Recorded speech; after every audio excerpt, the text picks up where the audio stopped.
Les éditions Thelem présentent un enregistrement intégral de 8 crimes parfaits de Peter Swanson, lu par Vincent Buisson.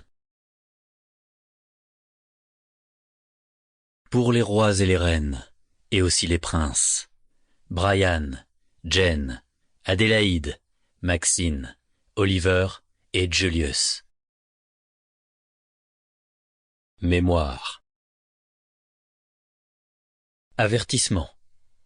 Le récit que vous vous apprêtez à écouter repose en grande partie sur des faits réels. Cependant, certains événements et dialogues ont dû être reproduits de mémoire. Quelques noms et détails identificatoires ont été changés pour protéger des innocents. Chapitre 1. La porte d'entrée s'ouvrit, et j'entendis l'agente du FBI taper ses pieds sur le paillasson. La neige commençait juste à tomber, et une rafale d'air lourd s'engouffra à l'intérieur du magasin. La porte se referma derrière l'employé fédéral. Elle devait être à 2 pas lorsqu'elle m'avait appelé, car cela ne faisait pas plus de 5 minutes que j'avais accepté de la rencontrer. J'étais seul dans la librairie. Je ne sais plus très bien pourquoi j'avais décidé d'ouvrir ce matin-là. Une tempête était annoncée et on attendait 60 centimètres de neige d'ici au lendemain après-midi. L'administration des écoles publiques de Boston avait d'ores et déjà déclaré qu'elle fermerait de bonne heure et que les cours seraient annulés. J'avais appelé mes 2 employés, Emily, censée assurer la tranche de la matinée, et Brandon, celle de l'après-midi, pour leur dire de rester chez eux. Je venais de me connecter au compte Twitter de la librairie et j'allais indiquer que Old Devils serait fermé pour la durée de la tempête. Mais quelque chose m'avait arrêté dans mon élan. La perspective de passer la journée seul dans mon appartement peut-être. Et puis, je n'habitais qu'à 700 mètres du magasin. J'avais donc décidé d'ouvrir.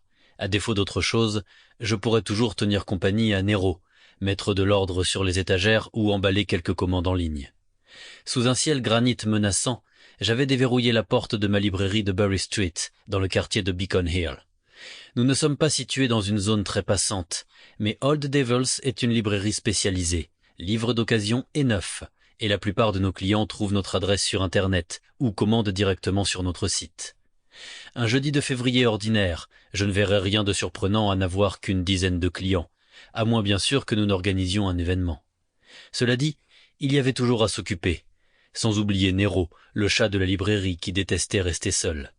Je ne me souvenais d'ailleurs pas si je lui avais laissé assez de nourriture en partant la veille. Probablement pas, car à peine eus-je franchi la porte qu'il accourut sur le parquet pour m'accueillir.